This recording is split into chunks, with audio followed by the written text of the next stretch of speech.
আইপিএলের অন্যতম সফল ফ্র্যাঞ্চাইজি মুম্বাই ইন্ডিয়ান্সের স্কোয়াডে এখনও অর্জুন টেন্ডুলকারের নামটা লেখা আছে, যা আমরা অনেকেই হয়তো জানি না। কেননা চলতি মৌসুমে আফ্রিকার এক স্কুল বয় সুযোগ পেলেও এখনও হার্দিকের একাদশে সুযোগ মেলেনি শচীন পুত্রের। অথচ গতবার রোহিত ঠিকই তার অভিষেক করিয়েছিলেন মুম্বাইয়ের জার্সিতে। বাঁহাতি সুইংয়ে বেশ চমকও দেখিয়েছিলেন তিনি। তবুও এবার কেন একটি ম্যাচেও সুযোগ দেওয়া হচ্ছে না তাকে? বাবা কোচ হলেও কেনই বা অবহেলার শিকার হচ্ছেন অর্জুন? চলুন জেনে নেওয়া যাক ভিডিওটিতে। গত বছর ভারতীয় ক্রিকেট ঈশ্বর খ্যাত শচীন টেন্ডুলকারের পুত্র অর্জুনের আইপিএল অভিষেক ঘটেছিল। 4 ম্যাচে তিনি মাত্র 3টে উইকেটই শিকার করতে পেরেছিলেন। শুরুর 2-1 ম্যাচে বাঁহাতি সুইংয়ে বেশ চমক দেখালেও পরে প্রচুর রানও লিক করেন।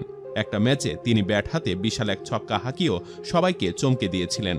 কিন্তু হার্দিকের নেতৃত্বে আইপিএলে চলতি আসরে একটা ম্যাচেও সুযোগ মিলেনি অর্জুনের। আফ্রিকার এক স্কুল বয়ের সুযোগ মিললেও সেই ভাগ্য হয়ে ওঠেনি শচীন পুত্রের। অথচ এই দলটার কোচিংয়েই কিনা তার বাবাও আছেন। অবশ্য অর্জুনের সুযোগ না পাওয়ার পেছনে হার্দিক কিংবা তার বাবার কোনো ভূমিকা নেই। তিনি সুযোগ পাচ্ছেন না মূলত তার ব্যর্থতার কারণেই। কেননা টুকটাক সুইং থাকলেও অর্জুনের বলের গতি 130-এর আশেপাশে বল করেন তিনি, যা বিপক্ষ ব্যাটারদের খেলতে অসুবিধা হয় না। মুম্বাইয়ের বোলিং কোচ শেন বন্ড জানিয়েছেন, অর্জুনকে নিয়ে বিশেষ পরিকল্পনা রয়েছে তাদের। অর্জুনের বলের গতি বাড়ানোর চেষ্টা চলছে। একদিকে তার গতি কম, অন্যদিকে এবারের আইপিএলের পিচ ও বল ব্যাটিং নির্ভর। এসব বিবেচনা করেই হয়তো খেলানো হচ্ছে না।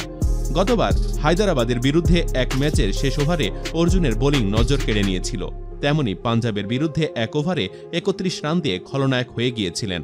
সেই 31 রান খাওয়ার পরই বাদ পড়েছেন। তারপর থেকে আর সুযোগ পাননি।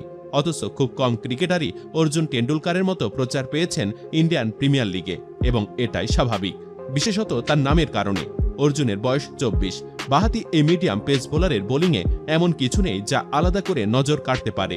জাতীয় পর্যায়ে অর্জুন দেশের দ্রুতগতির বোলারদের একজনও নন।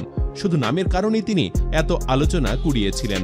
আনরিক নরকিয়া বা জফরা আর্চারের ধারে কাছেও নেই তার গতি। গড়ে 130 কিলোমিটার গতিতে বল করে ব্যাটারদের খুব বিপদে ফেলতে পারেন এমন নয়। কিন্তু তারপরেও তাকে নিজের মতো করে এবং তার নিজের সময় মতো গড়ে ওঠার জায়গা দেওয়া উচিত।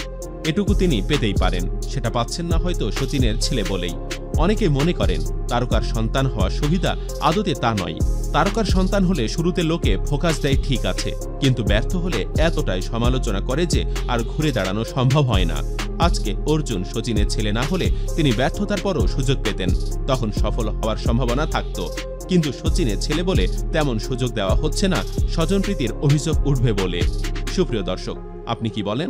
অর্জুন কি আরেকটা সুযোগ ডিজার্ভ করে না? খারাপ করলেই কি এভাবে চিরতরে বাদ দিয়ে দেওয়া উচিত? কমেন্টে জানাতে পারেন আপনার যে কোনো মতামত। আর ভিডিওটি ভালো লাগলে লাইক ও শেয়ার করুন। ধন্যবাদ।